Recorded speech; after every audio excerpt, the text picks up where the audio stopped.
ஏய் என் அழகு பொண்டாட்டியே, வா, இதுதான் நம்ம கோட்டை. என்னாச்சுடி? உறவுக்கு எனக்கு சக்கலத்தி கூப்பிட்டா அக்கா ஆவா. அவ வரணும், ஆரத்தி எடுக்கணும், அப்போதான் அடி எடுத்து வைப்பேன். அப்படி போடுறி. உண்மையான எஜமானினா இப்படி தாண்டி இருக்கணும்.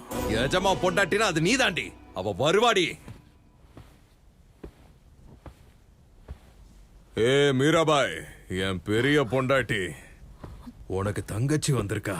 கூட பிறந்தவ இல்ல, பங்கு போட வந்திருக்கா. வந்து ஆரத்தி எடுத்து உள்ள கூட்டிட்டு வா உன் தங்கச்சிய. நான் உயிரோட இருக்கும் போது இன்னொரு கல்யாணம் பண்ணிக்கிறது தப்பு தானே? தப்பா? எதை தப்புன்னு சொல்ற? தப்பு எது சரி எதுன்னு எனக்கே சொல்றியா? உன் கொள்ளு தாத்தாக்கு 12 பொண்டாட்டிங்க, உன் தாத்தாக்கு 8 பொண்டாட்டிங்க. ஏன் அவ்வளவு தூரம் எதுக்கு? உன் அப்பனுக்கு 5 பொண்டாட்டிங்க. ஆனா எனக்கு 2 பேர் தானே. இத கூட பண்ண கூடாதா நானு? நான் இதுக்கு சம்மதிக்கலனா? சம்மதிச்சுதான் ஆகணும், இல்ல ஒரேடியா செத்து போகணும். என்ன சம்மதிக்க வைக்கலாம், ஆனா ருத்ரங்கி மக்களை எப்படி சம்மதிக்க வைப்பீங்க? வெளியில வந்து மக்களுக்கு சொல்லு, உனக்கு குழந்தை பிறக்காது, நீ ஒரு மலடின்னு. எனக்கு இப்ப 3வது மாசம். உனக்கு 3வது மாசம் 30வது மாசம் எவனும் இங்க கேட்கல. கதை பேசிட்டு இருக்காத. வெளியில வந்து மக்கள் கிட்ட சொல்லு சம்மதம்னு. இல்லனா எனக்குள்ள இருக்கிற உண்மையான பீம்ராவ தேவையில்லாம வெளியே வர வச்சிடாத. புரிஞ்சுதா?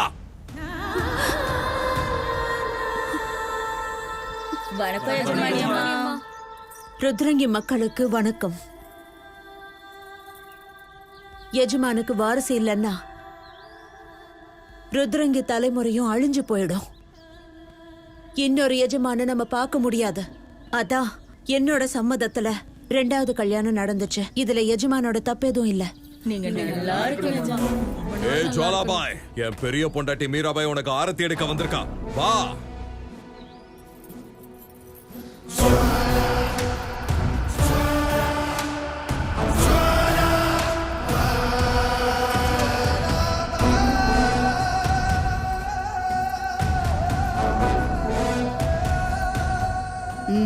இப்ப என்னாச்சு? காலை கீழே வச்சனா செருப்புக்கு மண்ணு ஒட்டும். ஏய் எஜமா, அப்போ இந்த செருப்புக்கு கேட்டீங்கல்ல?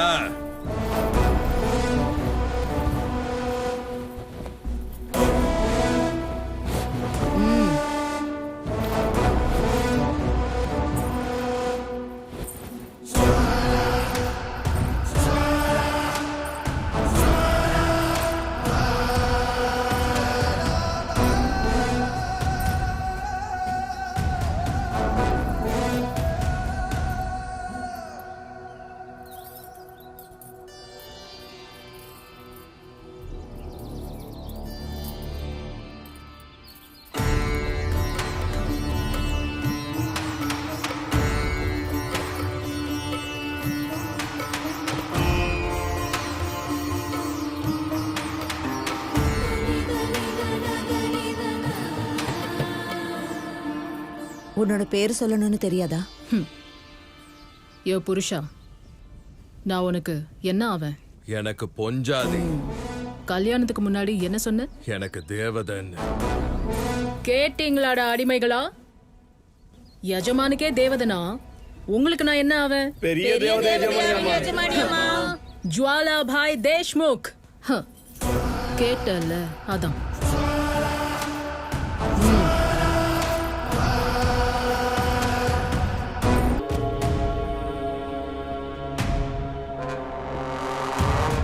டேய் கணக்கு. இதோ வந்துட்டேன் ஏஜம்மா, சொல்லுங்க. ஏய் ஜுவாலாபாய், நான் ஒரு தங்க சிலைய பார்த்தேன். நீ ஓவியம் வரைவல்ல, என் கண்ணுல நிக்கிற ரூபத்தை பத்தி சொல்றேன். அப்படியே அச்சடிச்ச மாதிரி வரையணும். இந்தாங்க எஜமானியாமா, எஜமானி எப்படி சொல்றாரோ அந்த மாதிரியே நீங்க வரையணும். தங்க சேலை.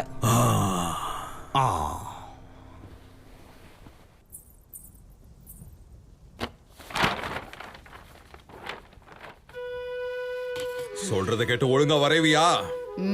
சொல்லு. அவளோட மூக்கு முத்து மாதிரி இருக்கும். அவளோட கண்ணு சூற கத்தி மாதிரி இருக்கும். சுரங்கத்துல இருந்து புதுசா வெட்டி எடுத்த தங்கம் மாதிரி இருக்கும் அவளோட மொத்த நிறமும். She is a priceless beauty. Natural beauty.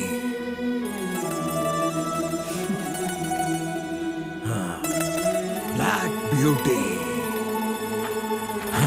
அவளே எனக்கு போதையா இருக்கும் போது இந்த போதை எதுக்கு? இனிமே இதுக்கு தேவைப்படாது. தூ வரைஞ்சிட்டியாடி? எஜமா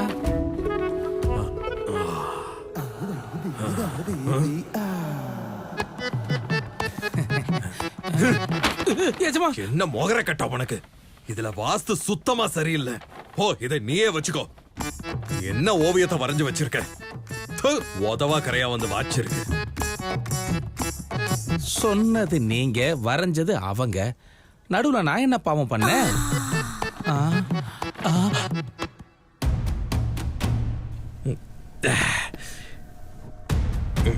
எப்பவும் பார்த்ததில்ல உன்ன மாதிரி ஒரு பொண்ணு. எப்பவும் பார்த்ததில்ல.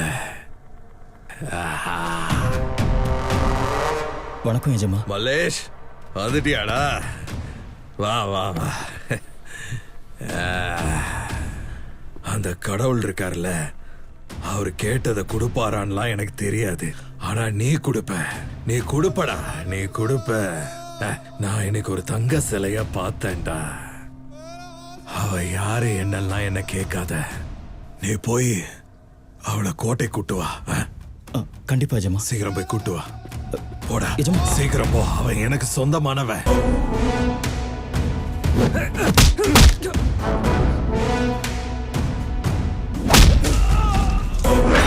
வெளிய வாடா. மலேஷ்,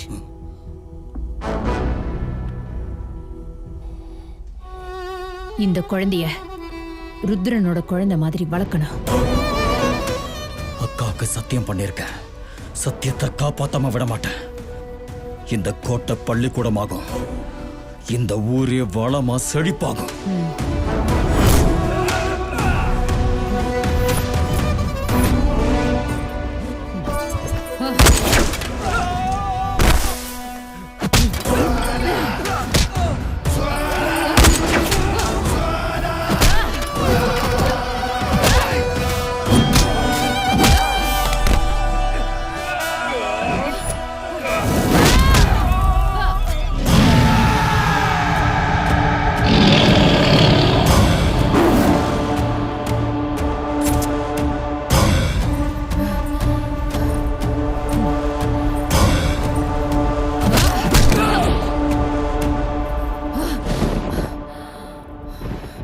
அந்த புண்ணியவதிக்கு கொடுத்த சத்தியம் நிறைவேறணும். இந்த குழந்தைய பட்டணத்துக்கு கூட்டிட்டு போய் நல்லா படிக்க வச்ச இந்த ருத்ரங்கி கோட்டையில ஒரு பள்ளிக்கூடத்தை உருவாக்கணும். இந்த உதவியை மட்டும் எனக்காக செய்யுங்க. இந்த போர்ல நான் பொழைப்பனா சாவனான்னு தெரியாத இந்த குழந்தைய ஏன் குழந்தையா வளங்க. மலேஷனா, வாக்கு கொடுக்குறேன். உன் வாக்க தப்பாம நிறைவேற்றுவேன். குழந்தை பத்ரம் ராஜையா. உத்தரவு எஜமானி அம்மா. அவங்க என்னடா சொன்னாங்க? நான் சொன்னதுக்கு சம்மதிச்சிட்டாங்களா? பயிர் செத்து போய் அவனுங்களுக்கு ரோஷம் போகல. மீசிய முறுக்கிட்டு நிக்கிறானுங்க, தொடைய தட்டுறானுங்க. நீதி நேர்மன்னு நியாயம் பேசுறானுங்க. நிஜமாவா? ம். அவனுங்களுக்கு அவ்வளவு திமிரெல்லாம் இருக்க கூடாது. இப்ப இருக்கா? சரி, கொஞ்ச நாள் போச்சுன்னா அவங்க பொழப்பு காஞ்சு போயிடும். அப்ப இறங்கி வருவானுங்க பாரு, பீம்ராவ் காலை தேடி.